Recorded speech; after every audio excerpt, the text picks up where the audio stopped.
Thank you very much for the introduction and welcome to all of the participants. Today I would like to introduce the basic concepts of stereology in a webinar entitled Stereology for Beginners. I will not be able to go into all details as we only have 1 hour, but I do hope to cover most of the relevant issues. The agenda is like this, so I will give you a short introduction, then go into the basic concepts of stereology, then compare stereology with image analysis, and then go into the different estimations, so looking at in particular volume and number, but also surface and length. Then at the very end I will give you a short summary and some recommendations. But let's get started. So here's an example looking at kidney function. To be able to investigate the functional units, the kidney will have to be cut into smaller pieces, ending up with a thin section that can be studied on the microscope. So there are some challenges for that. So how much do we need to look at, and how should this be sampled to get a good idea about what's going on in the entire kidney? Secondly, the sections are two-dimensional. Does that change any of the parameters we're looking at? So the first part here is sampling. So it's very important to ensure that all parts of the organ has the same chance of getting sampled for analysis. So, but then it opens up for a number of questions. So how do I sample? How many blocks? How many sections? How many fields of view? And how much do I need to count in those fields of view? So that is one important aspect of doing life science research. The other part is the sectioning. So it's very important to realize that the structure seen on the histological section does not directly represent what was present in the living tissue. So if you look here, this is a 3D volume, and then there's a section that has been cut here, which is represented over here on the right hand side. You can see here, two profiles, two green profiles, and in the 3D world those were actually two spheres, so no surprise there. But the problem is that you can see these two are very different in size. Over on the section they turn up as the same size. Over here you have a tube, it turns up as two profiles, and even the cone turns up as a circular profile. So it's quite obvious to see that the 3D world is not really represented directly into this 2D section. So that is one of the major starting points for doing stereology, is when you realize this and want to be able to translate this into what was going on in the living tissue. So stereology, the main purpose of stereology is to provide these tools, so practical and scientifically valid tools for obtaining accurate and precise quantitative estimates. And this is used to be able to look at small structural changes in tissues from sections. So in short, you have what stereology offers is a way to translate the 2D sections into 3D information. There are two major components to this. So there's sampling principles that are statistically proven, and then you have estimations using probes, where you superimpose probes on sections and then count probe and tissue interactions. So we'll get back to that in a second. First of all, let us have a look at this data set. So these are 4 sets, and the plus here indicates the mean value of the data. So this is the set, here's another one, here's the third, and here's the fourth. Most people will say that the data on the left hand side seems to be what you want to aim for in the lab, because the variance is low, and this is because when you look at this here, that these estimates are precise. However, when we now have also introduced a bullseye, we can see that even though this is precise, the mean value does not really end up in the bullseye. Whereas you can see on this side here, the variance is large, is rather imprecise, but the mean value ends up in the bullseye. So in the lower part here, the mean value ends up out here. And this is because the data on the top panel here are obtained using unbiased methods. That means that the mean value is always going to end up at the same value as the real truth mean value. Whereas in the biased examples down here, you're using a method that shifts away the mean value of the estimate in an unpredictable manner. So in other words, bias versus precision. So accuracy is the validity of data. So that will be if it's accurate, it's also unbiased. Bias is a systematic deviation of the results from the truth, or a process that leads to such a deviation. Precision, on the other hand, is more about reproducibility of the measurement. So that is how close or how low a variance do you get when you do your experiment. So if you work harder, you can improve the precision, meaning that the variance can get lower, but you can not improve a biased method by working harder. So it doesn't matter that you get very, very precise if you are shifted away from the truth. So where does the bias come from? So there's something called a sampling bias. So I've already told you that every part of the specimen should have an equal chance of becoming part of the sample. If that is not the case, you might have a sampling bias. The methods themselves, so looking at the measurement tools, is the equipment calibrated? Are you using the correct probes to ensure that you are unbiased? And if you assume or use models or correction factors, that will all cause a bias. So let me just give you one short example. So this is from a study by Nicholas and co-workers looking at the podocyte counts in the mouse. So this is in the mouse kidney. What they found was that the design-based approach here was very precise, and you can see a very small variation. But the model-based approach, which was what was used beforehand, that gave rise to a very large variation. So it was imprecise, but it was also shifted away from what we would we would call the gold standard. So design-based approach is the gold standard. Over here you had a deviation from that, and it was significantly different.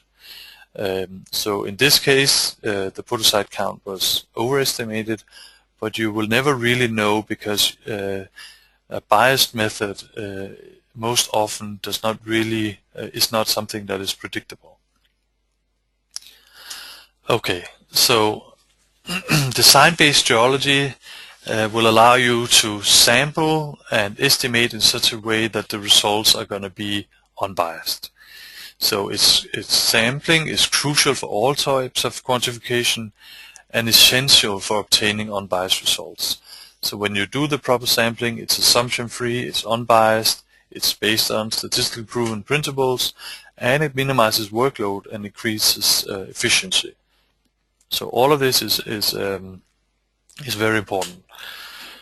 When you do the estimations using probes, you superimpose probes on the sections and then count interactions. The number that you get has a direct mathematical relationship to the structural quantities in 3D. So that will, using the correct sampling and the correct estimation, that will give you an unbiased result, which of course is what you're aiming for. Okay, so first of all, sampling. As I just told you, doing the correct stereological sampling will give you unbiased, without any assumption, and it will minimize workload, increase efficiency, but it will also allow you to calculate the error of the estimate. I will use a few slides on that later on. So as an example here, we have an organ. It might be a model. It doesn't really look like an organ, but okay. It has a black and red cells in it. If we just take one random section, that will be very uncertain. Here, by accident, it does not touch any of the red cells, but it touches quite a number of the black cells. So a random section is unbiased, but it is not a very precise estimate. So the variance will be huge if you just use that. You can use a few random sections. It's still uncertain. It will, of course, be better than just having one, but it's not really going to be very efficient. Here you can cut up everything and look at everything. That is often not very practical because most organs will have a size that will almost make this impossible.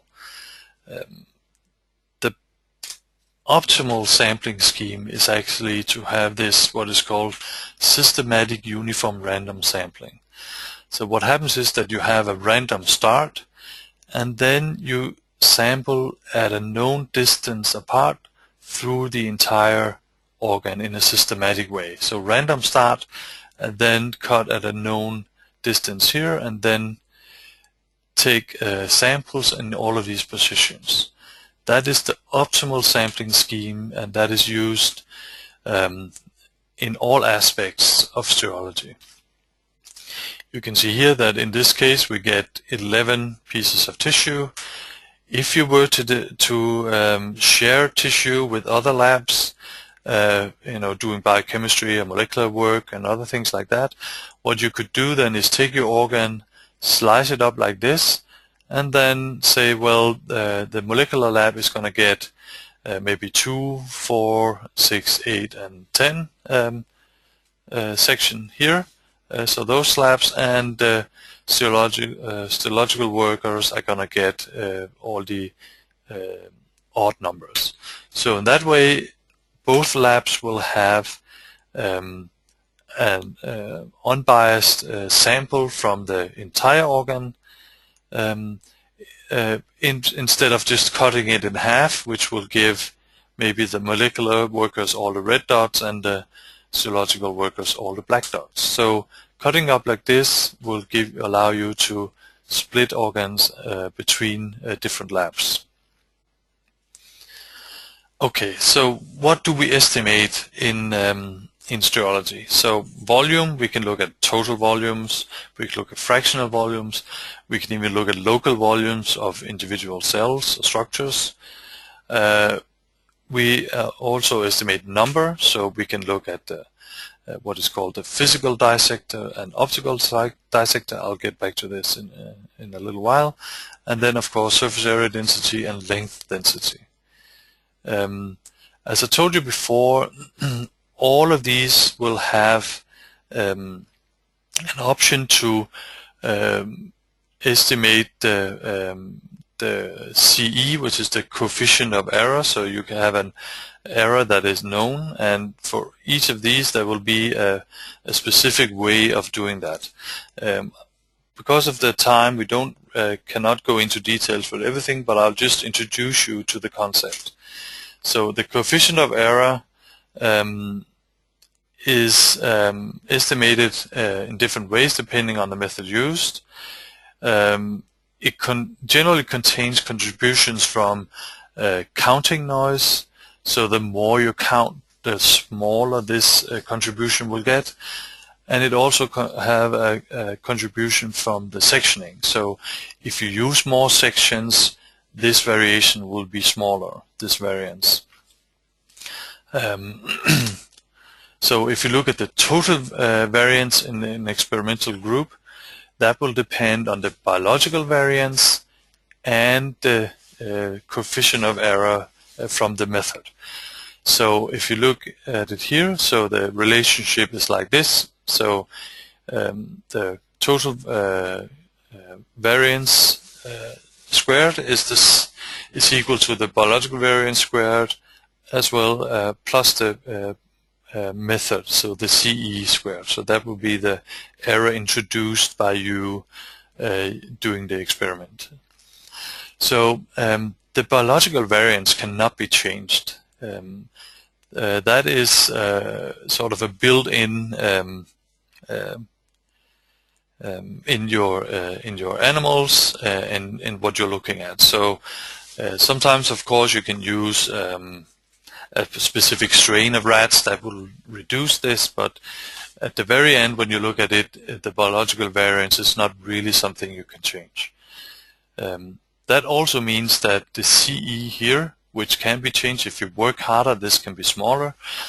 But if you look at this here, you can see that you can actually calculate how much your CE contributes to the total variance. So if you are between these limits here of the CE squared divided by the total, you can see that if you're in this range, you don't really need to change anything in your methods. If you are above 0.5, you should work harder because your method's error is actually contributing to the total variance. Whereas if you're below 0.1, you might not need to work as hard because the biological variance is still the major part of the total variance.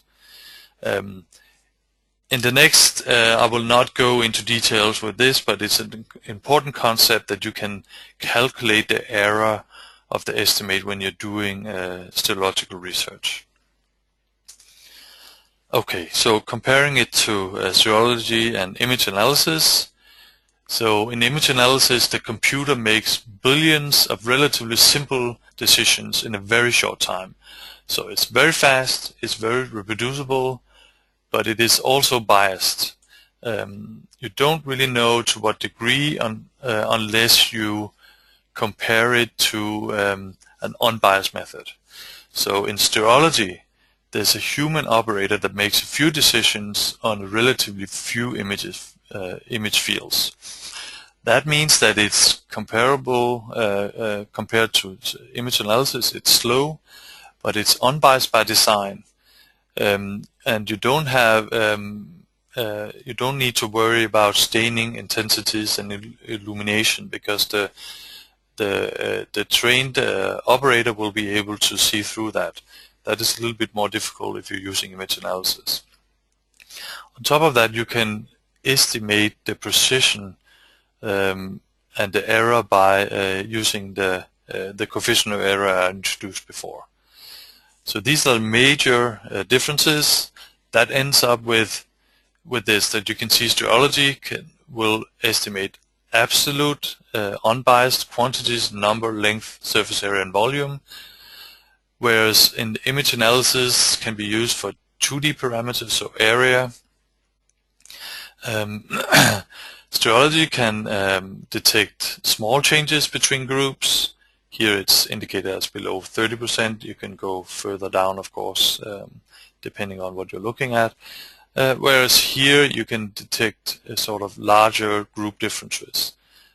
But you can, of course, look at many more sections much faster than you can over here. Here you have a known precision, whereas over here you can, because of the high throughput, you also have screening purposes. So from these systematic uniform random sections that we just discussed before, we can get absolute estimates of volume, surface, length, and number in real values here. Over here, in the image analysis, you get areas, but also area ratios. You can so that is the major difference is that here you do not get absolute numbers. Over here you can get volume distribution of individual cells, and the precision can be estimated, and the CE can also be estimated. Here, of course, you can get, in image analysis, you can use that for number of monolayer cells in smears and pathology scores. But if you want if you're not satisfied with just getting ratios, you need to use stereology. And again, you can see surface length and number are not even covered over here. So, so this surface areas is of course something that we'll touch upon later on. Okay, so let's go into the first major part. So the volume. In stereology, we use something called the Cavalieri estimator, and that says that having these sections here, so you can see again, this is the systematic uniform random sampling. You have a random start, and then you cut parallel sections at a known distance. So the Cavalieri estimator tells you that you can estimate the volume of any object by summing up the section areas and multiplying by the slice thickness t. So here we can see that you have one of the slabs is down here, and if you estimate that area here and sum up from all the sections, the volume is going to be the section thickness here multiplied by the sum of all those areas.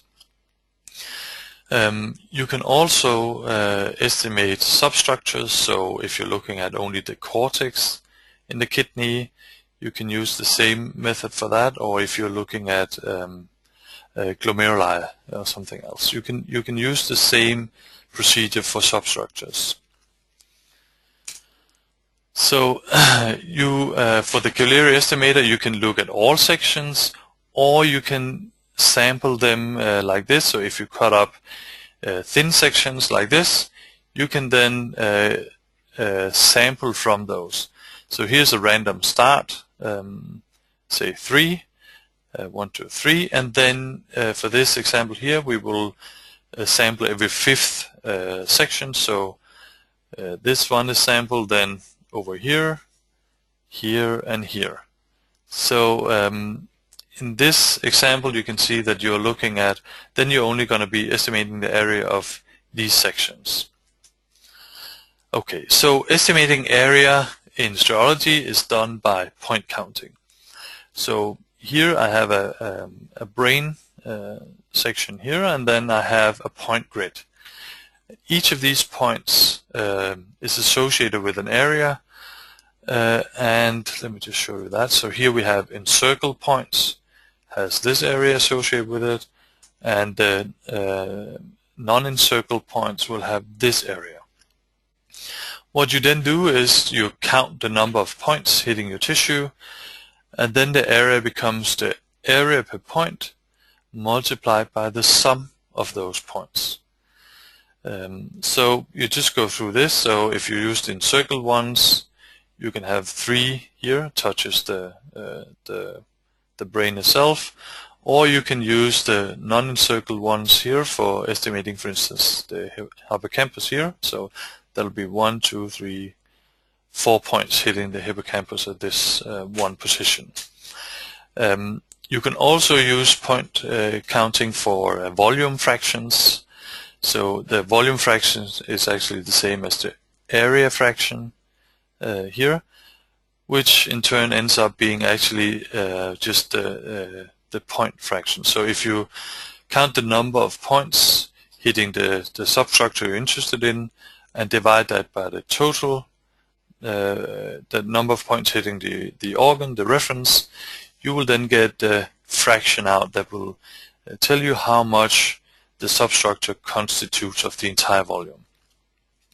The total volume now becomes the section thickness times the area per point times the number of points. Okay. Okay, so the Cavalieri estimator is unbiased if you use systematic uniform random sample sections. the section should be parallel, the section thickness should be negligible, or you should be able to just look at the cut surface. You can use all sections for this through the entire organ, or you can sample in the way that I showed you before, where you look at only a fraction of the sections. So in general, you can use between 6 and 12 sections depending on the complexity of the organ. If it's very homogeneous and nicely shaped, or a kidney, something like that, you don't need that many sections. But the more complex it gets, the more you need due to the variance of the sectioning. So somewhere in between 6 and 12, so aim for 10 at least. Okay, so here's a practical example of the Cavalieri estimator. So let's say we want to estimate the volume of this banana. We will place it on a cutting guide here. So the T is now 2 centimeters here. It's placed on randomly. We then cut up the banana into 2 centimeter slabs like this. Then we randomly select a direction for the estimate. So here we're going this way, which means that we're going to be looking at the cut surface here, here, here, here, and all the way down to this little part at the very end. The first one is not used, but you can see that this cut surface here is actually exactly the same as this one. So this one is not used, and then all the slices here are flipped over like this. And now we are looking at all the cut surfaces. Now we need to point count on those surfaces. So we have 9 sections here. We put on here, this is done on with transparencies. So here is a grid with an area per point is 1 cubic centimeter, and then we count the number of crosses here as the points that hit the tissue. So here's 1, and then all the way through. Remember here that we are only looking at the cut surface, so we are not estimating here. So this would be sort of a projection problem if you also counted points hitting this area. But here it's 12 points.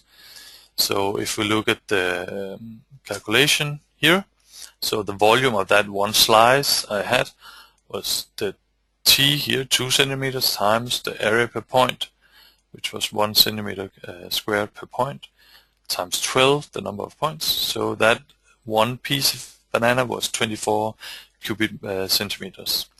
The total banana in this example ended up being 210 cubic centimeters. So a very simple way of doing that, and it can also be done like we just did on large organs with just taking images. So it can be, if you have something from a cow or a horse, you might need to do this sort of thing before you start doing the smaller sections for microscopy. Image analysis can also be used because you can see here you can find the area. So here's the full section of the brain, and here it has image analysis have found the area. So here, and what you then do is you, if you want to use image analysis, you still construct the normal sewer sections. You of course make sure to have a protocol that can pick up the areas you're interested in. But then the volume is going to be the section thickness times the sum of the areas, and all of these can be obtained automatically using image analysis. Of course, you can also use it for volume fractions, because if you can create an image analysis protocol that can distinguish different areas from each other, you can also make the volume fraction. Do remember though that a volume fraction alone does not tell you much. You need the total. So whenever you have a volume fraction like this, you should multiply by the reference volume to get the total volume of the substructure. And this is of course because you don't want to end up in what is called the reference trap, where you might have the same volume fraction, but if the reference volume have enlarged to maybe twice as much, then the total volume would actually be twice as much, and you don't really see that only looking at the fraction. So be careful. Okay, and now for number estimate. So first of all, here is a volume where it's been cut up in 9 sections, and these are the sections. So how many red and green objects are there in this volume, going from 1 here to 9? Some of you might have guessed this, but it ends up that there's actually 3 of each. So this is the first section here, this is the second, third, fourth, and so forth. So as we have already seen that the profiles does not really necessarily represent what is so the number of profiles, sorry, does not really represent what is going on. So the larger ones here, the red tomatoes, of course will have more profiles because they're larger than the green ones. So here is an example where you have a box here with 4 objects that will give rise, so at this level, to 1 profile in 2D section. If we then add this up to have 10 objects, that will give 2 profiles in this example here. And so bear in mind that there were 4 here and 10, so already you can see it doesn't just add up. If you then have 10 objects that are larger than over here, then suddenly you have 3 profiles in 3D, or sorry, in 2D. And at the very end, if you then orient them, those 10 profiles, you can actually, 10 objects, you will end up with 5 profiles. So size and orientation matters. Profile count is only valid under the very strong assumption that all objects have the same size, shape, and orientation across the specimen, treatment groups, and everything. And trust me when I tell you that this will never be the case. So you cannot count profiles and then say that you counted cells. You have only counted profiles. Okay, so the solution for this is something called the dissector. So it was the first method to allow unbiased estimates of total numbers of cells in a known volume without any assumption models or correction factors. It was published 25 years ago, and it has, I think, around 1,700 citations now. So it's still being used heavily. And you can see the author here is DC Stereo, and it was actually it's his only paper is this one, but it's a good one. So the concept is that you have 2 sections. So the dissector, two sections, sorry. So you have a sampling section here, and you have a lookup section right next to it. So what you do is you look in the sampling section and look for profiles. Here we have a green profile, we have 2 red and another green over here. But then you compare it to what you have in your lookup. So you look at this and say, well, okay, this is still the same profile is present in both, so that is not a count. The red one here is present in the sample but not in the lookup, which means that that is a counting event. The same one goes for this red one, whereas this one is not counted. So what you can see, what you're doing in this way is that you are counting the cell tops. And then since every cell will only have 1 top, that means that that you will only count cells once. So let me illustrate that with the sections that we had before, the illustration from before. So now I've created all of these dissector pairs, so section 1 and 2, 2 and 3, 3 and 4, and so forth, through the entire volume of those tomatoes. In the first one, we don't have anything. Here's the reference or the sampling section. So that here we do not count anything. Here we have two possible counts. The red one is still present here in the lookup section, whereas the green one is not present in the lookup, and that will then give us a count. We move to the next one. Here we have 3 and 4. This is not a count, and trust me, if we go through all of them, you'll end up at precisely 3 and 3, 3 red and 3 green tomatoes.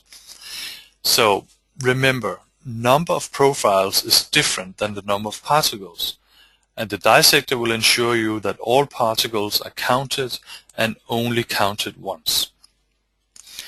Okay, another aspect of this is when you are looking at these sections is to use an unbiased counting frame. So this was developed by Gundersen in I think in 1977.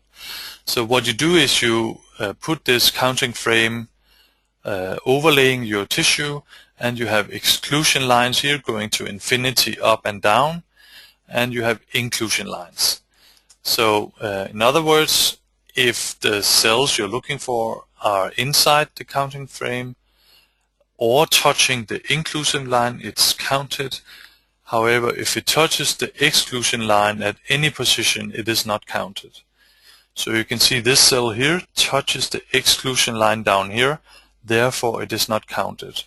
And this is of course to make sure that if you had these counting frames side by side, this cell should only be counted once, and it would be in a counting frame that is sort of underneath here, where this would be inclusion line. So this is the unbiased counting frame, and it is used when you're doing this dissector counting.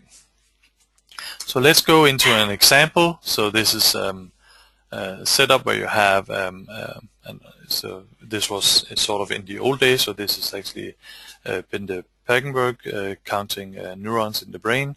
So 2 microscopes showing 2 fields of view here, and then you can see the counting frame is on top, and then she's counting and systematically, uniformly, randomly picking up fields of view on these 2 microscopes. Of course, a lot has happened since then, and I will just show you in 2 seconds how the physical dissector is set up. So here's a dissector pair of this monkey lungs. So this is the reference section, and this is the lookup section, so 2 adjacent sections. What you then do is you detect the tissue. Here, this is done automatically using image analysis. You then link the sections. So here I have a little box. So I link the 2 sections. I can then automatically align the sections. So here they're unaligned. Here I click, and then the sections are aligned. And then I can sample fields of view, where it will take an image on one section and then take images on the other. And you will end up being presented with these dissector pairs here. And the count for this in the lung is going to be looking at bridges here and here. So that is something that's very specific for lung. And we do actually have quite a number of webinars dealing with that. So if you're interested, you can go and have a look. But here you can see there's a count here of a bridge, and also down here there's a counting event. A more normal counting event will be here, looking at the pancreas. Also again, here's the 2 fields. So you have a reference section and a lookup section, and you have 3 possible counting events. But when you compare it to the lookup, you can see that only these 2 beta islets are counted. Okay, so that was the dissector, which ended up being called the physical dissector, and that is because there was also, let me just go here, shortly after the introduction to the dissector, or the dissector was published, the optical dissector was developed. And here we use thin focal planes through a thick section. So the other one was physical dissector was two thin adjacent sections. Here we use a thick section. What it requires is an accurate measurement of the set position, so you need to be able to measure the set axis accurately. Also, we need oil lenses with high numerical aperture, because you want to be able to have very thin focal planes. But what happens is that you, from the very top here, you move down, so here's 3 microns down, and then you count when things comes into focus. Here, of course, it's touching the exclusion line, so it's not counted. You go down further. This one is actually in focus here. You can see there are a number of microns missing here, so we are not looking at all set positions. So this one is counted, and then we move on further down, and down here we have another count. And then at the very bottom, we don't have a counting frame anymore, and that is because we have guard heights at the top and the bottom. So let me show you how that works. So here is just an illustration.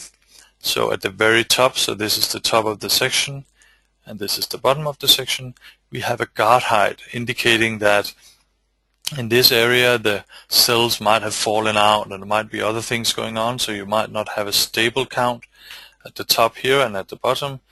Whereas in the center part, which is here the dissector height here, the cell counts are going to be stable. So the equivalent would be to take a chocolate bar that contains nuts. If you cut it open, you will see at the very cut edge, most likely some nuts have fallen out, others will sort of stick, and therefore if you want to have a sort of a precise estimate of the number of nuts per area, you would go a short distance into the chocolate bar. Okay. Let's go back to the real world here. To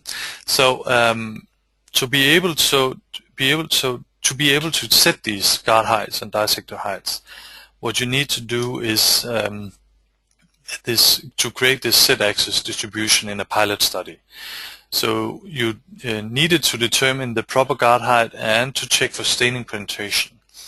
So what you do is you count 300 to 400 cells from the very top to the very bottom of the sections, where you also estimate the height of the section at those positions. And you do that in 2 to 3 individuals. You then create a histogram showing the number of counts as a function of the set height. If there's a constant count in the center part, you can determine the guard zones and dissector height from that histogram. If the center part is not constant, you need to reconsider your project. So let me just show you how it can be done, at least here. So here's the frequency of cell counts, and here's the set position. So starting at 0 and then moving down in the tissue. And you can see in this example here, they have actually counted way more than is normally used, but still you can see that there's the count here in the center part is stable, but here at the lower part, the staining did not go completely through, so the number of cells counted down here is less than in the center part. So they ended up setting up the guard zones and dissector height like this. So they say, well, we're going to count from 4.4 to 12.4, and this is going to be the dissector. And looking over here, you can see that they have cut off this part here where there's a low count, and only counted up to here. When it starts to decrease, we are not using those. They are not using those data. So this is the perfect world. Sometimes if you don't have staining penetration, you will have a low count in the center like this and then up again, or you can have something that goes up and down without having anything stable in the center.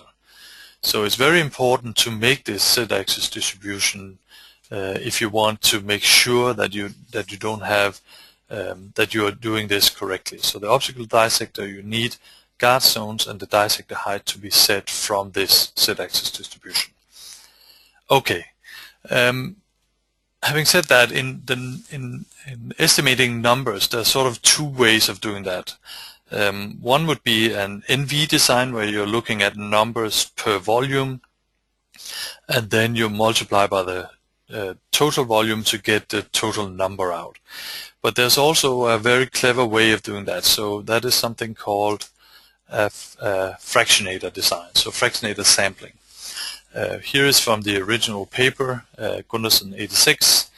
I'm not going to go into detail on how this can be used to estimate the number of livers in the elephant, but let's jump right to the the principle.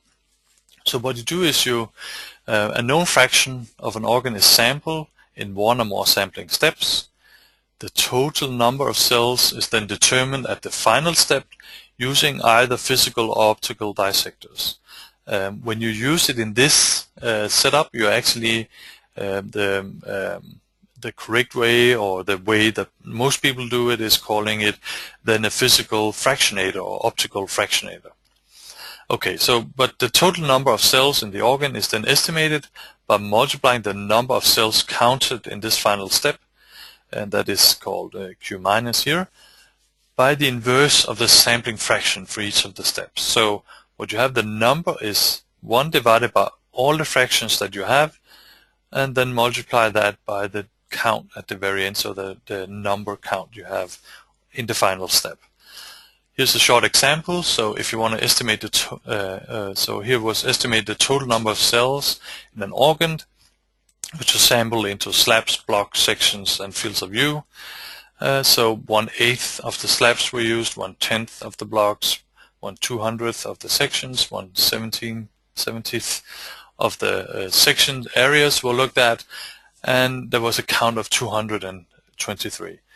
So that means that the total number is going to be like this, 1 over all the fractions, which is the same as just multiplying them up, and here we end up with 250 million cells. So by only counting 223, you can actually estimate something that is actually 250 million. So it's a very effective way, or easy way, to sample. And what is also important is when you use the fractionator, you are not at all you don't have any issues with shrinkage, which you will have if you're looking at numbers per volume. So if your tissue is shrinking, then that number will be different. So you'll have to look into that. I'll show you in a second, I think. Here. Okay, so here's how it's done, the sampling itself. So this is the final step. You have all the tissue on the table, and then you order the tissue pieces, so it's small, large, and small. So going like this, so small pieces here, larger, and then small again. And then for this example, we'll sample every 6th piece of tissue.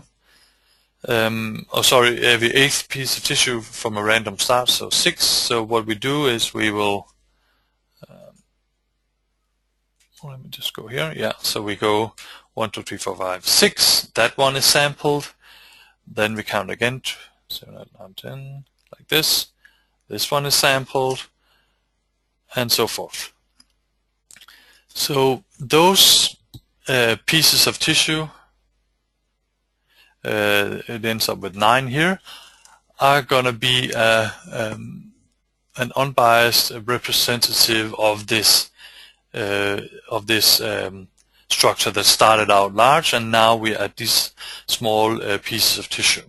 So the fractionator is very, very effective when you're looking at number counts. Okay.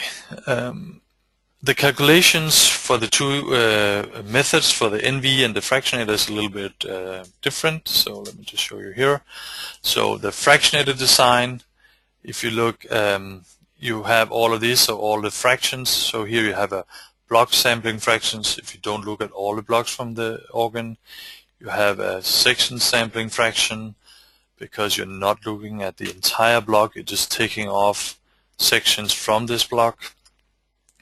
You have an area sampling fraction because you're not looking at the entire section, you're only looking at this systematic uniform random sections like this.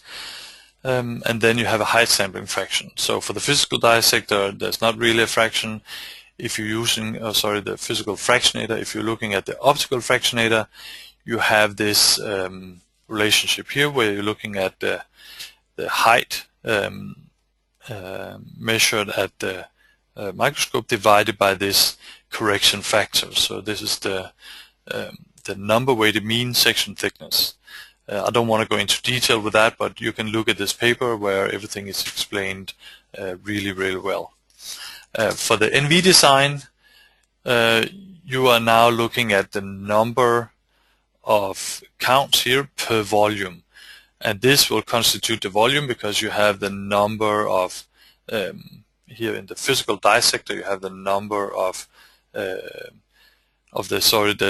distance between the sections, so the block advance here by the number of sections you're using. So if you're using adjacent section, the n will be 1. If you're using every third section for the dissector, you will then have 3 here. So that will be the dissector thickness multiplied by the area per point by the number of points, and this will be of the counting frame. So you will count the corner points of the counting frame of a given size that you know, and then all of this will constitute the volume you're counting in. So you'll get out a number per volume. For the optical dissector, again, it's more or less the same, apart from the fact that you have this correction factor to take into account, because you're sampling here. You can see you're looking at a proportion of the total section here. But the calculations are pretty straightforward, and the numbers you get here will be densities that you will, as we talked about with the reference trap, most likely have to multiply with the total volume of the organ. Okay, so the physical dissector, 2 physical planes, so it's very good because you can use electron microscopy, light microscopy, thin sections, which means it's very easy to stain, and clear images. It can be difficult though to cut a series of thin sections, and it used to be time consuming to align the sections, but it's not really anymore with the advances in software. For efficient counting, you should use a section thickness around 1/3 to 1/4 of the object size. Okay, for optical dissector, it's light microscopy, thick sections. For some research area, that's much more easy to obtain and easy to use, and it's easy to count. The drawbacks, of course, is staining needs to penetrate. Some immunohistochemistry might be impossible to do. It can be difficult to focus all the way through, and you always have to check for tissue shrinkage, especially in paraffin. And then you also have to make the z-axis distribution first. The final dissector height should be at least 10 microns at the microscope, so after you have had this tissue shrinkage. Okay, surface and length, and I can see we're running out of time, so let me just go through this fairly fast. Both surface and length are, of course, strongly dependent on the direction of the cut. So therefore, you will have to use specially prepared sections. So we have something called isotropic sections, here IUR sections, or vertical sections. So let me show you how that is done. So you can generate isotropic sections by for small tissue pieces. You can use something called the I-sector, where you embed small tissue pieces in a silicon mold here that has a spherical cavity. When you roll that sphere on the table and then and section it up, it will be completely isotropic because you will have no idea about the direction of the cut. You can also use the orientator for larger pieces of tissue. Here's a rapid heart. So you start out by cutting it up here on a uniformly divided guide here.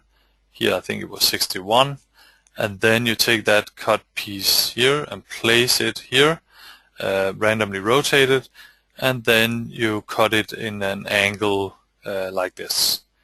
Here it was a random angle was 30. So here, and the sections cut from this piece of tissue will be isotropic.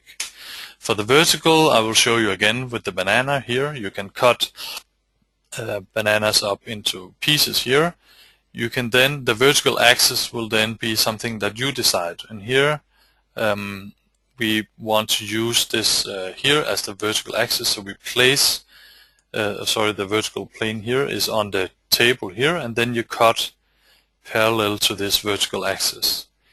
So you have sections like this, and the vertical axis is going upwards like this, and that is important when you use the probes for estimating surface area. So the probes for surface area, here it's it's rotated. The probes for surface area density is a line probe. So here on the isotropic sections, you just have the lines. You count the number of intersections. Here is alveoli, and then you count the number of points here that hit your reference volume. I'll show you the calculations in a second. On the vertical sections here, it's important to use that you have the vertical axis set up correctly, and then you're actually doing the same thing. So here you have points where it's where the crosses hit the tissue, and where it intersects. Here is the cut surface, so it's here, here, and here. These areas here are not really part of the banana surface, so these are not estimated as part of the banana surface. Okay, so the calculations are pretty straightforward. So you will have the number of intersections between the line probe and the surface here. What you do is you count that, and then you count the number of points hitting the reference space. The calculation is then just 2 times the mean number of intersections per unit length of test line. So that is given by this relationship here, but it's very simple to do. For the length, we are actually looking at number of profiles in a counting frame here. So and that will give us something, tell us something about the length of capillaries or something else, because the more profile it has, the more the structure has sort of passed this section plane that we have. And of course, the more times it passes, the longer it is. So here we count the number of profiles in a counting frame, and then the length density here is going to be 2 times the number of counts you have in profiles per unit area of test probe. So again, here is this number. Here's the number per area that has been looked at. So length estimates is also quite simple. Of course, you need the special sections. So a short overview here. So looking at volume, you're using points, and you count the number of points hitting the organ, and that will give you the volume. There's no requirements for the sections for this. So you can cut them in any direction. Looking at the surface here, we're using lines to estimate the surface, and the interaction here is the lines touching interactions between the lines and the surface you're looking at. And then the equation is like this. I just showed you before. But here you do need isotropic uniform random sections or vertical uniform random sections. For the length, you're using here for length, you're using a plane, which is in this example here is the counting frame, and then you count the number of profiles within that frame. So I showed that before, and for this you need isotropic uniform random sections.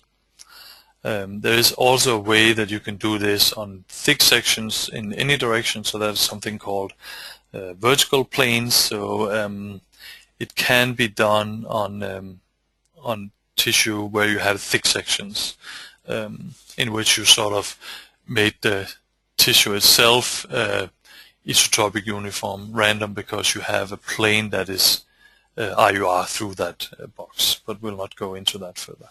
For the number, zero-dimensional number, you use a probe, which is the dissector here, so a 3D probe, and then here is only shown for the NV, but the number per volume is then just the number of counts per area that you're looking at and per times the thickness of this dissector. So these are the probes that are used for stereology, and the requirements are shown here as well. Okay, I think the time is up, so let's go for the summary. So stereology provides a set of techniques for unbiasedly quantifying endpoints with a known precision.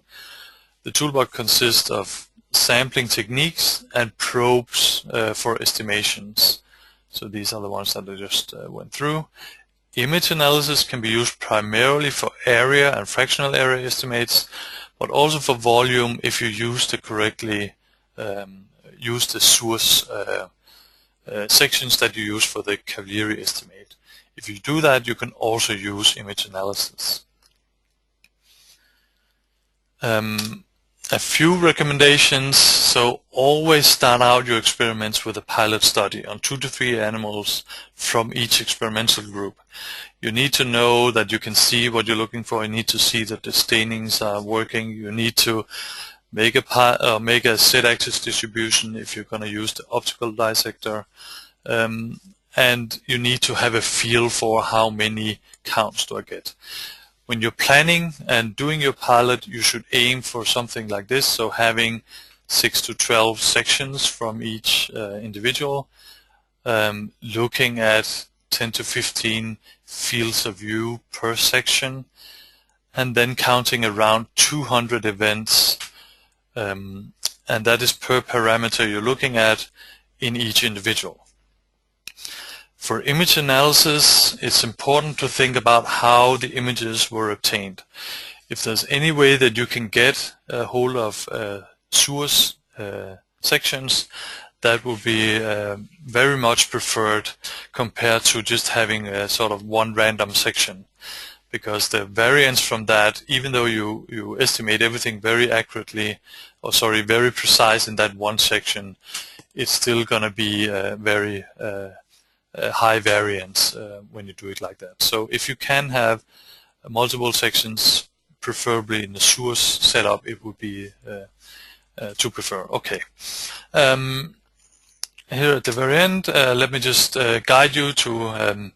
We have some references and webinars at the home page, and you can see here we have some recommendations for reading references here, so papers. So we have a listing of different papers, and we also have a list of previously held webinars. So you can go and have a look, and you can see them again. Okay, thank you very much. We ran a little bit over time, but I hope it's okay.